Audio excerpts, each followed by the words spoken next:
Hello everyone, welcome back to Bhardwaj economics classes. Indian economic development में chapter 8 हम पढ़ रहे थे, ह्यूमन कैपिटल फॉर्मेशन। इससे पहले हमने 2 वीडियो अपलोड कर दी हैं जिसमें हम क्या क्या पढ़ चुके हैं। एक तो हमने ह्यूमन कैपिटल की मीनिंग पढ़ी है, दूसरा उसके डिटरमिनेंट्स या रिसोर्सेज, उसके बाद हमने उसका रोल पढ़ा, ह्यूमन कैपिटल फॉर्मेशन का रोल क्या है, और उसके बाद हमने पढ़ा problem facing human capital formation. उसके लिए ह्यूमन कैपिटल फॉर्मेशन में प्रॉब्लम्स क्या क्या फेस करनी पड़ती है, क्या क्या प्रॉब्लम आती है हमारी कंट्री में। तो ये चीजें हम इससे पहले पढ़ चुके हैं। आज हम पढ़ेंगे education as an essential element of human resource development, यानी कि human capital formation. Human capital formation के लिए एजुकेशन एक एसेंशियल एलिमेंट है, एक आवश्यक एलिमेंट है। उसके बारे में पढ़ेंगे कैसे है एसेंशियल एलिमेंट। देखिए, सबसे पहले ये समझ लीजिए कि एजुकेशन है क्या। एजुकेशन एक ऐसा प्रोसेस है जिसमें 3 चीजें होती हैं। एक तो होती है टीचिंग, दूसरी होती है ट्रेनिंग, और थर्ड होती है लर्निंग। यानी कि टीचिंग, ट्रेनिंग एंड लर्निंग का जो प्रोसेस है दैट इज कॉल्ड एजुकेशन। और वो होता कहाँ है? वो होता है स्पेशली स्कूल या कॉलेज में जो होता है, तो उसे एजुकेशन का। और इससे क्या होता है? ये इंप्रूव करता है हमारी नॉलेज को और स्किल को डेवलप करता है, तो जिसे एजुकेशन कहा जाता है। अच्छा, दूसरी बात, एजुकेशन क्या है? एजुकेशन जो है सोशल और इकोनॉमिक चेंजेस लाता है। यानी कि सोशली जो चेंज, समाज में परिवर्तन आता है, वो भी एजुकेशन से आता है, और इकोनॉमिक कंडीशन, कंट्री की इकोनॉमिक कंडीशन जो बदलती है वो भी एजुकेशन से ही बदलती है। पढ़े लिखे लोग ही इन दोनों कंडीशंस को चेंज कर सकते हैं, क्योंकि जो समाज में परिवर्तन आएगा वो पढ़े लिखे लोगों से आएगा। अच्छे वेल एजुकेटेड होंगे तो अच्छी, मतलब यानी कि जो सोसाइटी है वो अपग्रेड होगी। और इसी तरह से कंट्री की जो इकोनॉमिक कंडीशन है, अगर पढ़े लिखे लोग ज्यादा होंगे तो इकोनॉमिक कंडीशन सुधरेगी, अच्छी होगी। और उसके बाद एक चीज और समझनी है इसमें, जो लिटरेसी रेट है वो हमारी कंट्री का बहुत कम है। यानी कि 2011 की बात करते हैं, सेंसस 2011 की बात, 2011 में जनगणना हुई थी सेंसस, और अब 2021 में होगी, हर 10 इयर्स के बाद होती है। तो उसमें 74.04% ही जो हमारे देश में लोग थे वो एजुकेटेड थे, या लिटरेसी रेट था। कहने का मतलब है लिटरेसी, थोड़ा सा एजुकेशन और लिटरेसी में भी थोड़ा सा अंतर है। यानी कि लिटरेसी रेट का मतलब है how to write and read, जो ये जानते हैं कि कैसे लिखा और पढ़ा जाता है, उन्हें लिटरेट कहा जाता है। तो लिटरेट का ही लिटरेसी रेट ही केवल 74.04% था, जबकि अदर कंट्री, जो भी डेवलप्ड कंट्रीज हैं, उनमें लिटरेसी रेट 90 से 95% तक होता है। तो अब आप समझ गए होंगे इतनी बात। क्या है? Education implies the process of teaching, training and learning, specially in schools और कॉलेजेस। जो टीचिंग, एजुकेशन क्या है? एक टीचिंग, लर्निंग और ट्रेनिंग प्रोसेस है जो स्पेशली कहाँ होता है? स्कूल्स में होता है। It improves knowledge and develop skills. ये डेवलप को, स्किल को डेवलप करता है और नॉलेज को इंप्रूव करता है। और education in the undercurrent of economic and social changes. ये सोशल और इकोनॉमिक चेंज की अंतर्धारा, कहने का मतलब है उन्हें चेंज करने का एक साधन के रूप में एजुकेशन ही उन्हें चेंज कर सकता है।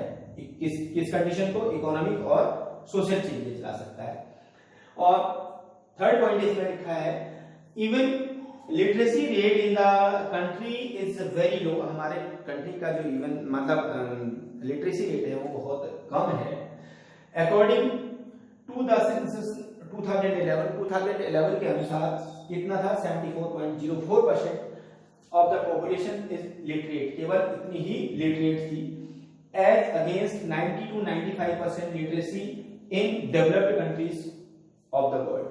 इस संसार की जो डेवलप्ड कंट्री हैं, वर्ल्ड की जो डेवलप्ड कंट्री हैं, उनमें 90 से 95 तक लिटरेसी रेट होता है, जबकि हमारे इंडिया में कितना 74.04% था। अब importance and objective of education, simple सा है कि इंपॉर्टेंस और ऑब्जेक्टिव से क्या है एजुकेशन के, और ये तो आप वैसे ही लिख सकते हैं। एजुकेशन की इंपॉर्टेंस आप जानते हैं क्या होती है, या उसके ऑब्जेक्टिव उद्देश्य क्या हो सकते हैं, या आप जानते हैं, फिर भी इसे समझ लेते हैं। थोड़ा सा सिंपल है। Education produces responsible citizen. सबसे पहली बात, एजुकेशन क्या प्रोड्यूस करता है? एक रेस्पॉन्सिबल सिटीजन को प्रोड्यूस करता है। समझ लीजिए, यहाँ रेस्पॉन्सिबल सिटीजन का जिम्मेदार नागरिकों का प्रोडक्शन करता है एजुकेशन। कैसे? क्योंकि जिम्मेदार नागरिकों का मतलब है, जैसे एक एग्जांपल समझ लीजिए, कोई डीएम बनता है, कोई डॉक्टर बनता है, कोई पुलिस ऑफिसर बनता है, सारों पर देश की जिम्मेदारी होती है। सारे जिम्मेदार इस समाज के लिए जिम्मेदार लोग होते हैं, लेकिन ये किसकी सहायता से बनते हैं? एजुकेशन। पढ़ के ही तो बनते हैं, बिना पढ़े तो नहीं बनता कोई। तो क्या है? ये एजुकेशन है। एजुकेशन की वजह से ही जो है, ये कहने का मतलब है, एजुकेशन की ये इंपॉर्टेंस है कि वो एक रेस्पॉन्सिबल सिटीजन को प्रोड्यूस करता है। अब समझ में आ गया होगा। दूसरी बात, it develop science and technology. जो साइंस एंड टेक्नोलॉजी डेवलप होती है वो भी एजुकेशन से ही पॉसिबल है। तीसरी बात, facilitates use of natural and human resources of all regions of the country. ये एजुकेशन जो है वो ह्यूमन रिसोर्सेज और नेचुरल एंड ह्यूमन रिसोर्सेज को पूरे देश में यूज करने में सहायता करता है। एजुकेशन की सहायता से ही ये सुविधा प्रदान करता है हमें। एजुकेशन ही ऐसी सुविधा प्रदान करता है जिससे कि हम पूरे देश में ये नेचुरल और ह्यूमन रिसोर्सेज को यूज कर सकते हैं। अपनी कंट्री की नेचुरल और ह्यूमन रिसोर्सेज को यूज कर सकते हैं। नेचुरल रिसोर्सेज का मतलब है जो प्राकृतिक संसाधन है, जिनसे प्रोडक्शन वगैरह करते हैं, या जो भी हमारे डेवलपमेंट में काम आते हैं जितने भी। और ह्यूमन रिसोर्सेज का मतलब है जो स्किल्ड पर्सन है हमारी कंट्री के, वो सब एजुकेशन से ही पॉसिबल है। उसके बाद फोर्थ पॉइंट है, it expends mental horizon of the people. ये लोगों की मेंटल होराइजन का मतलब होता है मानसिक क्षितिज, जिसे कि यानी कि सोच, ये सोच को एक्सपेंड करता है, फैला मतलब बढ़ाता है। मतलब सोच जो है, लोगों की सोच को बड़ी करता है। क्या है? Expends mental horizon of the people, लोगों की सोच को बड़ी करता है। यानी कि एक एजुकेटेड पर्सन की सोच बड़ी होती है, वो छोटी सोच वाला इंसान नहीं होता, वो लंबी आगे तक की सोचता है। और उसके बाद फिफ्थ है, it helps economic development through greater participation of the people in the process of growth and development. ये एजुकेशन किस चीज में हेल्प करता है? इकोनॉमिक डेवलपमेंट में हेल्प करता है। किसी भी कंट्री के इकोनॉमिक डेवलपमेंट में हेल्प करता है क्या? एजुकेशन। कैसे करता है? Through greater participation of the people.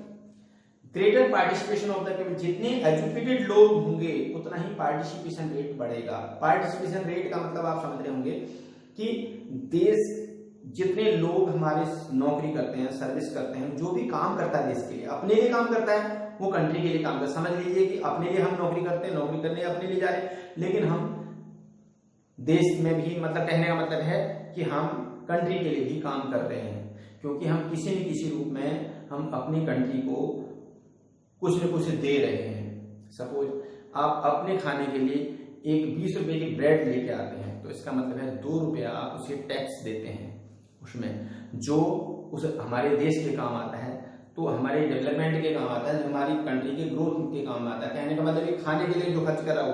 तो इसी तरह से जब हम अपने कोई भी सर्विस कर रहे हैं, अपने लिए कर रहे हैं, इनकम अर्न कर रहे हैं, लेकिन हम खर्च करते हैं, जब हम खर्च करते हैं, कोई चीजें खरीदते हैं, तो उसमें टैक्स लग के जाता है, जो हमारे ग्रोथ एंड डेवलपमेंट में काम आता है। तो इसी तरह से हम पार्टिसिपेशन, हम भी एक पार्टिसिपेंट हैं उस कंट्री के, तो पार्टिसिपेशन रेट, एजुकेटेड लोगों के बढ़ने से पार्टिसिपेशन रेट बढ़ जाता है जो इकोनॉमिक डेवलपमेंट में हेल्प करता है। उसके बाद नेक्स्ट पॉइंट है it promotes cultural standard of the citizen.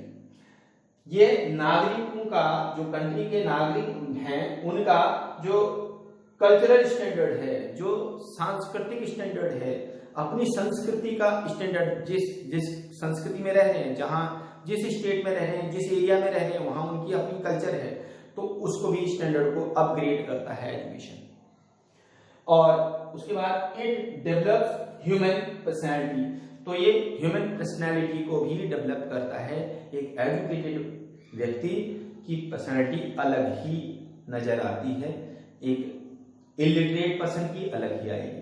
तो कहने का मतलब है उसकी पर्सनैलिटी को भी डेवलप करता है। तो इस तरह से आप एजुकेशन का ये इंपॉर्टेंस या ऑब्जेक्टिव्स आप समझ रहे होंगे, इतना नोट कर लीजिए।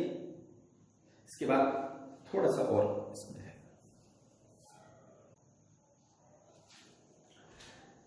चलिए छोटा सा कॉन्सेप्ट और पढ़ते हैं। Need for government intervention in education and health. Education और हेल्थ में गवर्नमेंट के इंटरवेंशन की नीड क्यों है, यानी कि गवर्नमेंट के हस्तक्षेप की आवश्यकता क्यों है, उसके 3 रीजंस हैं। उसके जो 3 पॉइंट्स मैंने लिखे हुए हैं, इसमें फर्स्ट है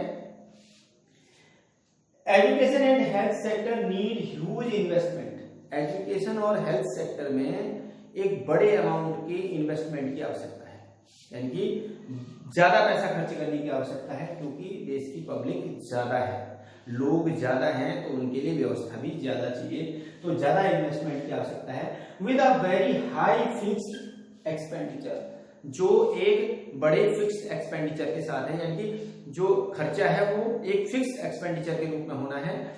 फिक्स एक्सपेंडिचर के रूप में क्या मतलब है, देखिए जो भी हमारी एजुकेशन सिस्टम है या हेल्थ केयर सिस्टम है, उसमें हॉस्पिटल्स हैं, स्कूल्स हैं, उसे जब गवर्नमेंट बनाती है तो गवर्नमेंट टीचर्स रखती है, गवर्नमेंट डॉक्टर्स रखती है, तो उनको एक बड़े अमाउंट में सैलरी उन्हें देनी होती है, और वो सैलरी उनकी फिक्स होती है, उसको कम ज़्यादा नहीं कर सकते, चाहे स्टूडेंट्स हों या ना हों, कम हों या ज़्यादा हों, क्लास में 10 हों या 20 हों। प्राइवेट सेक्टर की तरह नहीं है कि कम होंगे तो क्लास नहीं चलाएंगे या ज़्यादा होने जरूरी हैं या कि प्रेशर डाल के, मतलब जैसे भी है वो चीज़ें नहीं है। गवर्नमेंट का है कि गवर्नमेंट को अगर अपॉइंटमेंट कर दिया तो उसे पूरी सैलरी देनी है। इसी तरह से डॉक्टर, चाहे उसमें पेशेंट आए या उस हेल्थ सेंटर पे ना आए, लेकिन डॉक्टर को सैलरी पूरी देनी है, बिल्डिंग बनानी है, उसके खर्चे पूरे करने, इसलिए एक फिक्स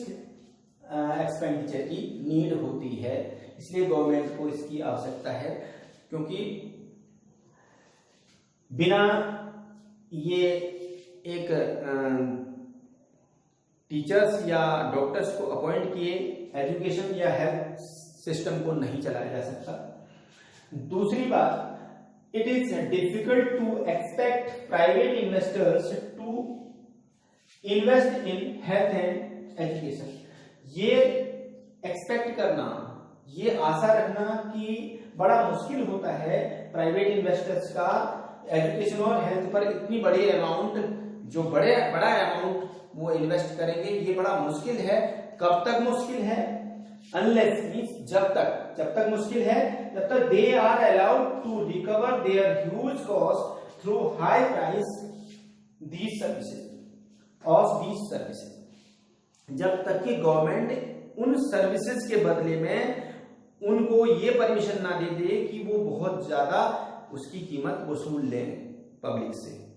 यानी कि कहने का मतलब आप ध्यान से समझें कि जब तक गवर्नमेंट उनको, प्राइवेट सेक्टर्स को ये परमिशन नहीं दे देती कि आप मनमाने तरीके से उसकी पैसा वसूल सकते हैं उसके बदले में। अगर आप हेल्थ सेंटर्स खोलते हैं, आप हॉस्पिटल बनाते हैं, तो प्राइवेट सेक्टर हॉस्पिटल बनाता है या प्राइवेट स्कूल खोलता है, तो उनकी मर्जी होती है कि वो कितना उस पर चार्ज करें, कितनी फीस ले लें या हॉस्पिटल में कितना चार्ज लगाए, उनकी पूरी परमिशन होती है गवर्नमेंट से। तो जब तक वो परमिशन नहीं मिलेगी, जब तक वो उसमें इन्वेस्ट नहीं करेंगे। ये बड़ा ये एक्सपेक्ट करना बहुत कठिन है कि वो एक पब्लिक वेलफेयर के लिए काम करेंगे, वो नहीं कर सकते जब तक कि उन्हें मनमाने तरीके से पैसा वसूलने की परमिशन ना मिले गवर्नमेंट से।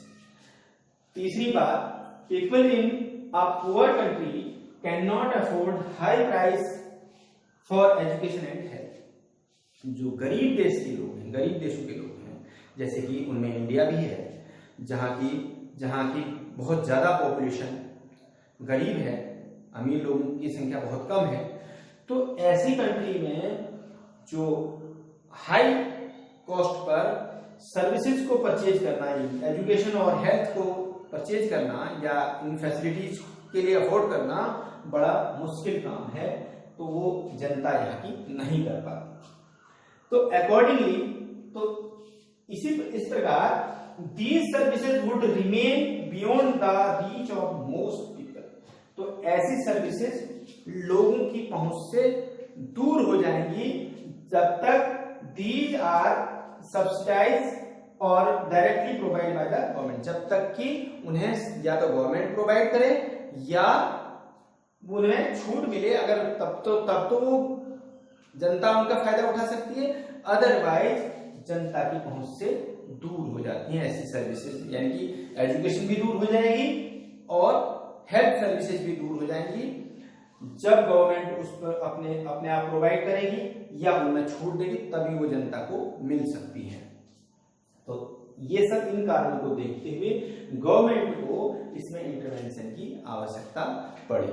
तो ये आज इतना ही पढ़ेंगे, तो ये इसके नोट्स तैयार कर लें और वीडियो अच्छा लगा तो लाइक शेयर कर दें। Thank you.